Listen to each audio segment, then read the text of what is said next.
स्वागत मैं आज मेरे दोस्तों आपका और हमारा अपना नेक्स्ट यूट्यूब चैनल चलते हैं दोस्तों वीडियो में परेशान सर की वीडियो है। Pakistan is hiding a nuclear leak, USA sent a secret plane after आईए इंडियन एयरफोर्स अटैक। चलो जी देखते हैं क्या मामला हुआ है पाकिस्तान में, फिर बात करते हैं।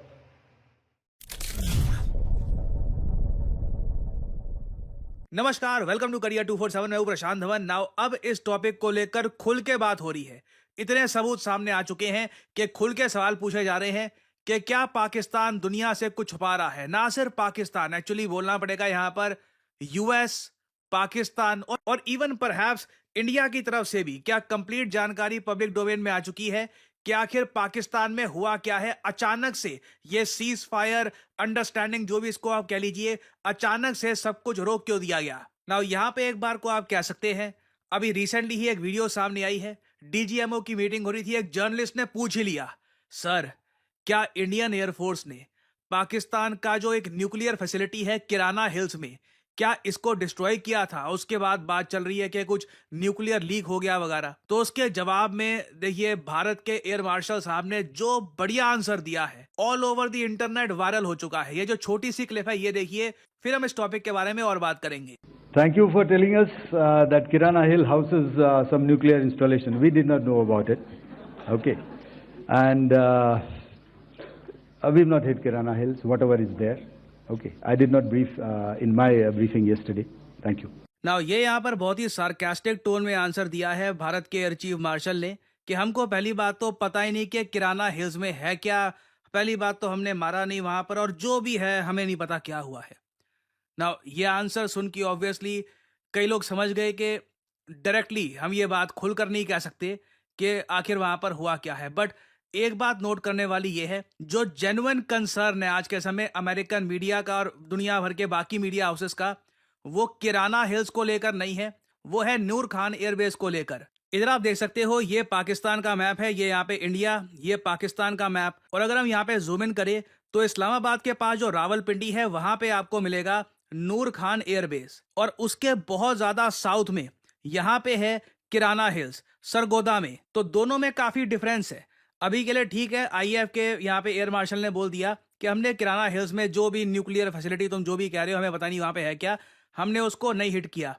मगर यूएसए की तरफ से इनका मीडिया, इनके जो इंपॉर्टेंट थिंक टैंक के लोग हैं, सब लोग कह रहे हैं कि रावलपिंडी में जो पाकिस्तान का एयरबेस है वहां पे जब भारत ने अटैक किया था तब लग रहा है कि पाकिस्तान के न्यूक्लियर स्टोरेज पर भी वहां पे एक ब्लास्ट हुआ है या कुछ डैमेज हुआ है, और उसके बाद से रेडियो एक्टिव लीकेज स्टार्ट हो चुकी है। और ये बात सिर्फ मैं नहीं कह रहा, allow me to show you कि कौन कौन प्राइमरली यूएसए से कौन कौन ये बात कह रहा है। ना इधर आप देख पाओगे रैंड कॉर्पोरेशन का एक सीनियर डिफेंस एनालिस्ट है डेरेक ग्रॉसमैन।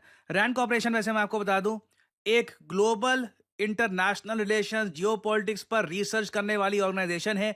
इनकी ऑफिसेज हैं यूएस, यूरोप, दुनिया भर में। यूएस में इनके 4 ऑफिसेज हैं और ये इंडियन सब कॉन्टिनेंट को काफी डीपली स्टडी करते हैं।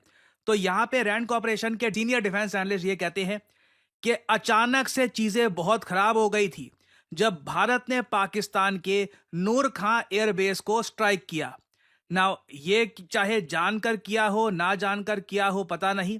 आगे कहते हैं Indian forces threaten Pakistani nuclear command. वहां पे पहली बात तो पाकिस्तान की न्यूक्लियर कमांड है, वहीं से डिसाइड करते हैं कि न्यूक्लियर वेपन्स का क्या करना है। तो न्यूक्लियर कमांड ही ऑलमोस्ट इनकी डिस्ट्रॉय होने वाली थी। और उसके अलावा यहां पर एक न्यूक्लियर स्टोरेज फैसिलिटी भी थी जो बताया जा रहा है डैमेज हो चुकी है, और यहां पर रेडियो एक्टिविटी अब लीक होनी स्टार्ट हो चुकी है।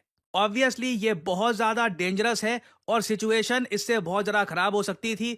जैसे ही यूएस को इसके बारे में पता लगा, यूएस ने स्टेप इन कर दिया। और उसके बाद फिर हमने ये देखा कि न्यूयॉर्क टाइम्स ने भी सेम बात रिपोर्ट करी है कि नूर खान बेस पर जैसे ही अटैक कंफर्म हो गया, उसके बाद यूएसए ने इमीडिएटली इंटरवेंशन करना स्टार्ट कर दिया था। यूएसए ने बड़े कदम उठाए, अपना एक सीक्रेट एयरप्लेन भेजा, बोरोन भेजा, इजिप्ट को कहा कि बहुत सारा बोरोन लेकर जाओ, सैंड लेकर जाओ, ताकि रेडियो एक्टिविटी हम कंट्रोल कर पाए। और अगेन यहाँ पे मैं आपको इंडियन सोर्सेज नहीं दिखा रहा, ये मैंने आपको दिखाया है एक काफी क्रेडिबल अमेरिकन सोर्स। फिर पाकिस्तान का जो एक न्यूज आउटलेट है, हालांकि इनके आर्टिकल्स बैंड है, मगर गूगल सर्च में देखो तो हेडलाइन दिखी जाती है। यहाँ पे भी आप देखोगे तो ये न्यूयॉर्क टाइम्स के आर्टिकल को कवर कर रहे हैं। पाकिस्तानी अवेयर है कि एक न्यूक्लियर रिस्क यहाँ पे खड़ा हो चुका था, कुछ हुआ है। और फिर हम देखते हैं कि यूएसए का एक प्लेन और एक इजिप्ट का प्लेन, जो यूएस का प्लेन है सीक्रेट प्लेन, उसके बारे में मैं आपको बताऊंगा, बहुत कम दिखता है वो प्लेन। इजिप्ट एयरफोर्स का एक ट्रांसपोर्ट प्लेन अचानक से रावलपिंडी में रुकता है। कोई युद्धाभ्यास प्लान नहीं था, और यूजुअली कोई ट्रांसपोर्ट प्लेन आता है तो साथ में कुछ सोल्जर्स और आते हैं। अचानक से इजिप्ट एयरफोर्स का एक ट्रांसपोर्ट प्लेन पाकिस्तान में आता है। ये सारी चीजें आप मॉनिटर कर सकते हो फ्लाइट ट्रैकर से। और सिंस इजिप्ट में नाइल नदी के आसपास बहुत सारा बोरॉन है, लोगों ने इसका यही मतलब निकाला कि इजिप्ट बहुत सारा बोरॉन लेके आया होगा, और ये बोरॉन आज के समय पाकिस्तान की न्यूक्लियर साइट पे डाला जा रहा है ताकि रेडियो एक्टिविटी ज्यादा फैले ना। चेरनोबिल का हादसा आप देखोगे 1986 में, तो बोरॉन का काफी मेंशन वहां पर किया गया था। जब भी radio active leakage out of control हो जाती है तो बोरॉन डालकर हम कोशिश करते हैं कि वो कंट्रोल में आ जाए। और यहाँ पे आप लोग देख पाओगे ये एक यूएसए का प्लेन है, बीच किंग एयर 250।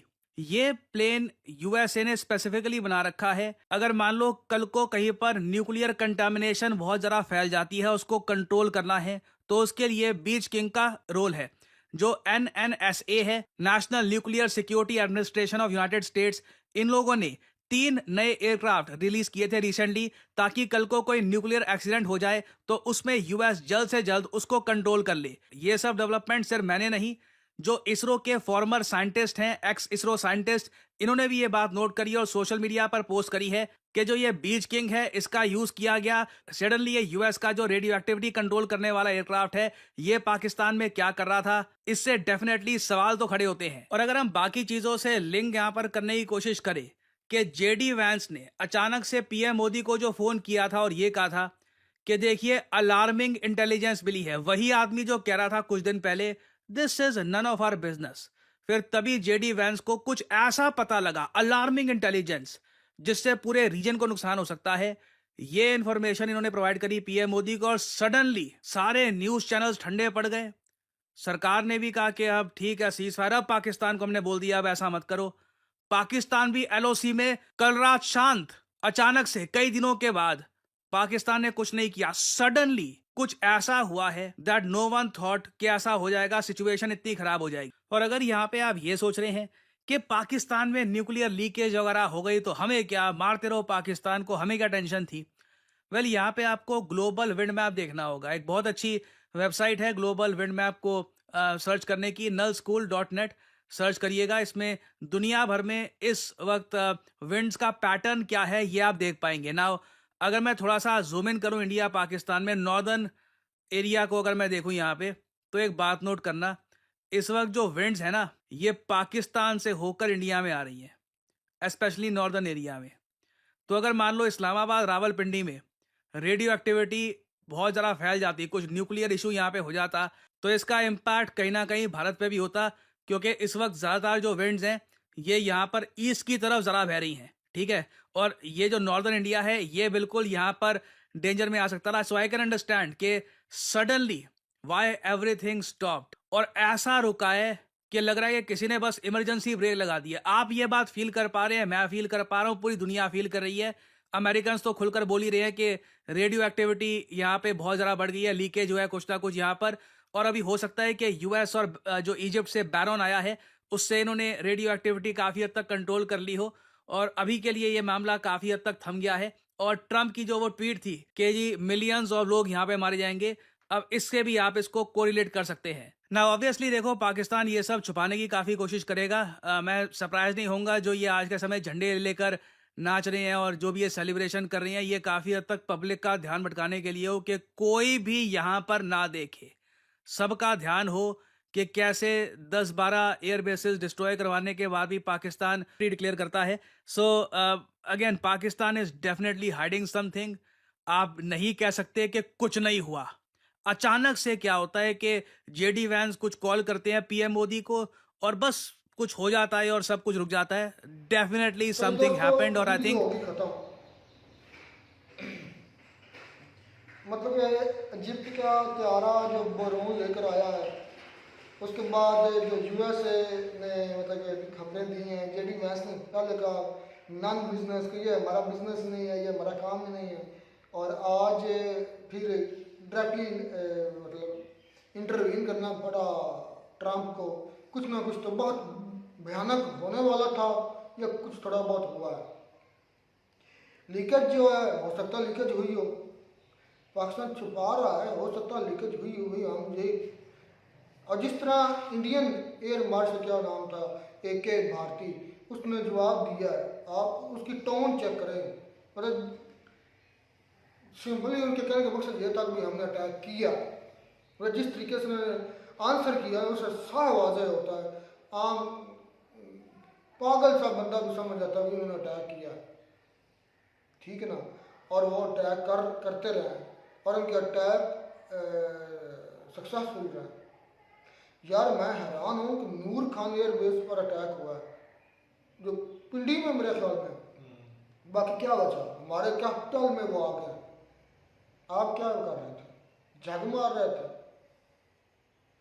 ये तो बात है, ये मैं अपनी आदमी से पूछ नहीं चाहिए। आपने इंडिया में जो कुछ किया वो बात का मसला है। सबसे पहले आपका डिफेंस बनता कल एक सॉरी कल हम जा रहे थे आउट ऑफ सिटी, मैं और असलम भाई, तो रास्ते में रैलियाँ थी पाक आर्मी के हक में।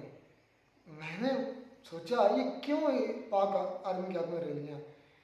जब हमारा डिफेंस फ्लॉप हो गया, उन्होंने ठोका जो उनका मकसद था, जो जहाँ जहाँ वो चाहते थे वहाँ वहाँ उन्होंने ठोका। उन्होंने भागलपुर में चाह, उधर उन्होंने 4 मिसाइल ठोके और पिन पॉइंट लगे।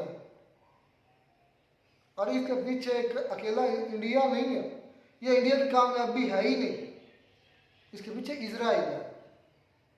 इजराइल ने सारी जो टेक्नोलॉजी शेयर की है, हम बच्चे नहीं हैं। इंडिया के पास इतनी हैवी किस्म की टेक्नोलॉजी, चले उनके पास मिसाइल वगैरह हैं, लेकिन इतनी एक्यूरेटली पिन पॉइंट मारना कोई खाला जी का वाड़ा नहीं है, इतना ईजी नहीं होता। पिन पॉइंट मारा। उसके बाद अच्छा मैं बात कर रहा था रैली की, तो भाई मैंने तो 3-4 गाली निकाली हैं, निकाल कर चल पड़ा। मैं कहा बस यही हमारी आर्मी चाहती थी कि बस हमारी आवाम हमसे मुतनफर है, कोई इस तरह का सिनेरियो क्रिएट करे कि हमारी आवाम हमारे साथ जो है ना जुड़ जाए। ये बड़ी पॉलिसी होती हैं, और उनकी पॉलिसी की काफ़ी हद तक कामयाब रही है, काफ़ी हद तक। ये तो हो सकता है, लेकिन देखिए रैलियाँ निकल रही है तो पॉलिसी कामयाब तो हो गई। क्या वो रैली में इतनी कौन सी आवाम थी, एक बस थी और डाला था, उसके ऊपर 10 बंदे चढ़े हुए थे, सर और कितना था। पूरी तकरीबन जो है 1 किलोमीटर के एरिया में जो थी गाड़ियाँ थी वहाँ पर। बस यही वो चाहते थे। या देखें, मैं अगर अपनी बात करूँ ना पर्सनल, तो मैं आर्मी के साथ अपनी कंट्री के लिए था, मतलब कि मेरी सपोर्ट थी जब तक मेरी कंट्री में वॉर की सिचुएशन थी। लेकिन मैं वो कभी भी नहीं भूलूंगा जो इन्होंने हमारे साथ किया या इमरान खान साहब के साथ किया। वो मैं क्या, कोई भी पाकिस्तानी वो नहीं भूलेगा, और वो नफरत कभी भी दिल से ख़त्म नहीं हुई। ये तो सिर्फ टाइम के लिए था, अपनी कंट्री के लिए था। अगर कोई बंदा अपनी कंट्री के लिए मुखलस नहीं होता तो मैं कहता हूँ वो बेगैरत है, चाहे मैं हूँ या चाहे कोई और हो। तो ज़ाहिर बात, डिफेंड करने वाले कौन है, हमारी आर्मी, तो हमने फिर उस वक्त अपनी आर्मी के साथ देना है। लेकिन बेगैरती यहाँ आती है कि हम वो जो उन्होंने पहले किया है वो भूल जाएं। मुझे इस बात में हैरत होती है कि हमारे काफ़ी लोग जो हैं वो जश्न मना रहे हैं, मिठाइयाँ बांट रहे हैं। मिठाइयाँ किस चीज़ की बांट रहे हैं? हालांकि अगर मिसाइलों की बात की जाए तो उन्होंने भाई बिल्कुल जहाँ पे उनको उनकी अपनी मर्जी के जहाँ पे उन्होंने हिट करना था वहाँ पे हिट किया है, और नुकसान भी किया है। तो बात आई दूसरे फाइटर जेट की, तो ये अभी कन्फर्म हुआ ही नहीं है कि भाई जो है जहाज जो फाइटर जेट चले। एक तो उसने कहा है कि भारती ने कि भाई ये लॉसेज होते रहते हैं। तो इसके अलावा भी एक मैंने भाई किसी की वीडियो देखी थी, तो उसने भी यही कहा था कि भाई ये कन्फर्म है कि राफेल ज़्यादा नहीं तो कम से कम एक राफेल जो है ना वो गिरा है, जो मार गिराया गया है। तो ये चीज़ें देख के मुझे बड़ी हैरत होती है कि नुकसान मुझे लगता है कि पाकिस्तान का भी अच्छा खासा हुआ है। उन्होंने जो मिसाइल मारे हैं उससे काफ़ी कह रहे हैं कि नुकसान हुआ है। तो ये रैली किस चीज़ की मना चला रहे हैं, किस सही है। मैं इसमें नहीं कहूँगा गलत है। नहीं गलत आदमी को नहीं भाई, लड़ने की खातर जो है वो मतलब उनको हौसला अफजाई उनकी करने के लिए या जो भी मैं इस बात के हक में उन्होंने अच्छा किया है। हर जगह पर मौके की मुनासबत से जो है वो बोलना चाहिए, काम करना चाहिए। अभी जिस तरह मौका है तुम्हारी आवाम ने बिल्कुल सही किया है। क्या तुम वाकई मानते हो कि हमारी आवाम जो है सब कुछ जो पास में हो चुका है? हमारी आवाम बेवकूफ़ है भाई, हमारी आवाम बेवकूफ़ है। जिधर कोई इसको लगाता लग जाते हैं, असल चीज़ के पीछे ये नहीं लगते हैं। अब जब ये मौका हो चुका है तो अब ये मैं दावे के साथ कह सकता हूँ कि इमरान खान को आने वाले 100 साल तक भी भूल जाए, वो निकलेगा, वो निकलेगा ही नहीं है। वो किसकी खातिर बैठा हुआ है वहाँ पे? वो बंदा किसकी खातिर? अवाम की खातिर बैठा हुआ। अवाम कभी इधर हो जाती, कभी इधर हो जाती है। अवाम की कोई कह लें कि अपना कोई ज़हन ही नहीं है, कोई उसको शऊर ही नहीं है। बात हम सच में है कि पाकिस्तान पे अटैक हुए, इंडिया के सक्सेसफुल हुए, पाकिस्तान की साइड्स जो है वो तबाह हुई हैं और भाई दोनों तरफ से ही नहीं बताया जा रहा है खुल के। चलें खैर कोई नुकसान कह लें कि अपना नहीं मिलते हैं बताता। नए वीडियो में। God bless you.